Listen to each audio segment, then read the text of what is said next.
आर्यभट्ट, ये नाम सुनते ही दिमाग में सबसे पहले क्या आता है? शून्य, है ना? पर सोचिए, अगर ये उनकी कहानी का बस एक छोटा सा, बहुत छोटा सा हिस्सा हो तो? आज हम आर्यभट्ट के उस असली जीनियस को जानेंगे जिसकी दुनिया शून्य से कहीं आगे, सितारों तक फैली हुई थी। तो चलिए सबसे पहले उस एक बात से शुरू करते हैं जो आर्यभट्ट के साथ सबसे ज्यादा जुड़ी हुई है और देखते हैं कि कहानी असल में है क्या। ये सवाल शायद सबसे आसान है। जब भी आर्यभट्ट का नाम आता है तो एक ही चीज है जो सबके दिमाग में कौंधती है ना? और वो है शून्य। देखिए, ये बात तो सच है कि आर्यभट्ट ने अपने नंबर सिस्टम में शून्य के कॉन्सेप्ट का इस्तेमाल किया था, मतलब एक प्लेस होल्डर की तरह, ये बताने के लिए कि किसी जगह पर कोई अंक नहीं है। लेकिन जो जीरो का सिंबल हम आज इस्तेमाल करते हैं वो उन्होंने नहीं बनाया था। ये एक बहुत जरूरी फर्क है जिसे समझना होगा। तो क्या बस इतनी ही है कहानी? बिल्कुल भी नहीं। आर्यभट्ट को सिर्फ शून्य तक बांध देना ये तो उनकी असल प्रतिभा के साथ कह सकते हैं नाइंसाफी होगी। उनकी असली कहानी तो अब शुरू होती है। जरा उस दौर की कल्पना कीजिए। 476 ईस्वी का भारत, गुप्त साम्राज्य का स्वर्ण युग चल रहा था। एक ऐसा समय जब ज्ञान और विज्ञान अपने चरम पर थे।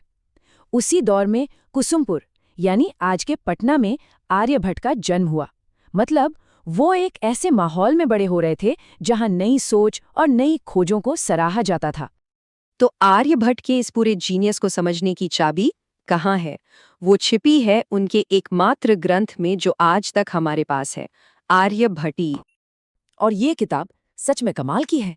सोचिए, उन्होंने मैथ्स और एस्ट्रोनॉमी के इतने बड़े ज्ञान को बस 118 श्लोकों में समेट दिया। सिर्फ 118।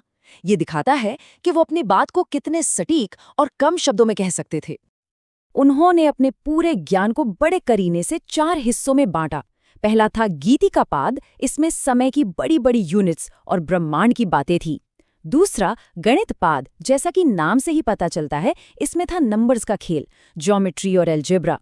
तीसरा काल क्रियापाद, जिसमें ग्रहों की चाल को समय के साथ कैलकुलेट करने के तरीके थे। और चौथा गोलपाद, जिसने आसमान और पृथ्वी के रहस्यों पर से पर्दा उठाया, जैसे कि दिन और रात आखिर होते क्यों हैं।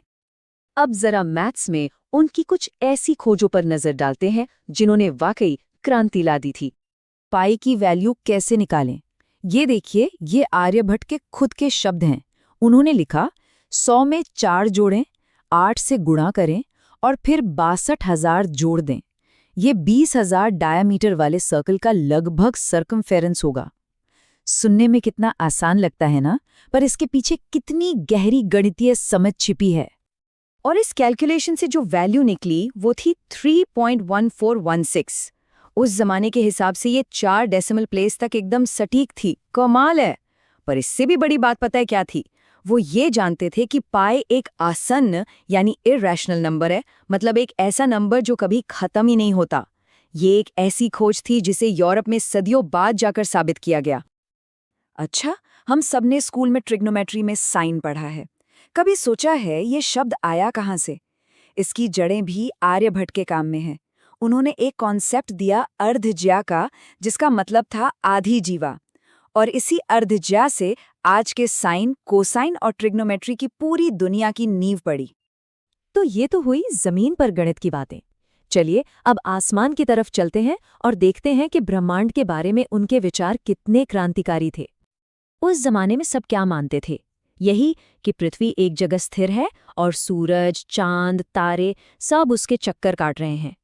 लेकिन आर्यभट्ट ने एक ऐसी बात कही जो उस समय किसी को हजम ही नहीं हुई। उन्होंने कहा, नहीं, पृथ्वी गोल है और वो अपनी ही धुरी पर घूमती है। हमें जो तारे घूमते दिखते हैं वो दरअसल हमारे घूमने की वजह से है। और इस मुश्किल बात को समझाने के लिए उन्होंने एक बहुत ही खूबसूरत मिसाल दी। उन्होंने कहा, ये ठीक वैसा ही है जैसे एक चलती नाव पर हों और किनारे पर खड़े पेड़ पौधे पीछे की तरफ जाते हुए दिखते हैं, जबकि असल में तो नाव आगे बढ़ रही है। क्या शानदार तरीका है समझाने का। और ग्रहण के बारे में क्या? तब लोग मानते थे कि राहु और केतु नाम के दैत्य सूरज और चांद को निगल लेते हैं। आर्यभट्ट ने इस अंधविश्वास को तोड़ा। उन्होंने वैज्ञानिक तरीके से बताया कि ग्रहण तो बस पृथ्वी और चांद की परछाई का एक खेल है। और उनकी कैलकुलेशंस, उनकी कैलकुलेशंस कितनी सटीक थीं, इसका अंदाज़ा इस बात से लगाइए कि 18वीं सदी में एक फ्रेंच एस्ट्रोनॉमर ने पाया कि 1765 के चंद्र ग्रहण के लिए आर्यभट्ट की भविष्यवाणी सिर्फ 41 सेकंड से चुकी थी। 1500 साल पहले। उनकी सटीकता का एक और उदाहरण देखिए। एक दिन की लंबाई, उनकी कैलकुलेशन और आज की मॉडर्न वैल्यू में लगभग कोई फर्क नहीं है। एक साल की लंबाई में भी बस कुछ मिनटों का अंतर। और ये सब उन्होंने बिना किसी टेलीस्कोप या मॉडर्न मशीन के किया था। ये वाकई हैरान कर देने वाला है। तो क्या आर्यभट्ट का ये सारा ज्ञान सिर्फ भारत में ही सिमट कर रह गया? नहीं, बिल्कुल नहीं। चलिए देखते हैं कि उनकी इस विरासत ने पूरी दुनिया पर क्या असर डाला। तो ये ज्ञान एक सफर पर निकला। 5वीं सदी में भारत से शुरू होकर 8वीं सदी में ये अरबी भाषा में पहुंचा, जिसने इस्लामिक गोल्डन एज को रोशन किया। फिर वहां से 12वीं सदी में लैटिन के जरिए ये यूरोप पहुंचा और वहां इसने आने वाली कई सदियों तक वैज्ञानिकों और विचारकों को रास्ता दिखाया। और आज भी हम आर्यभट्ट को भूले नहीं हैं। उनकी विरासत आज भी जिंदा है। भारत ने अपने सबसे पहले सैटेलाइट को आर्यभट्ट नाम देकर उन्हें सबसे बड़ा सम्मान दिया। चांद पर एक क्रेटर का नाम उनके नाम पर है और आज भी कई यूनिवर्सिटी और रिसर्च इंस्टीट्यूट उनके दिखाए रास्ते पर आगे बढ़ रहे हैं। तो अंत में ये हमें एक बहुत बड़े सवाल के पास छोड़ जाता है।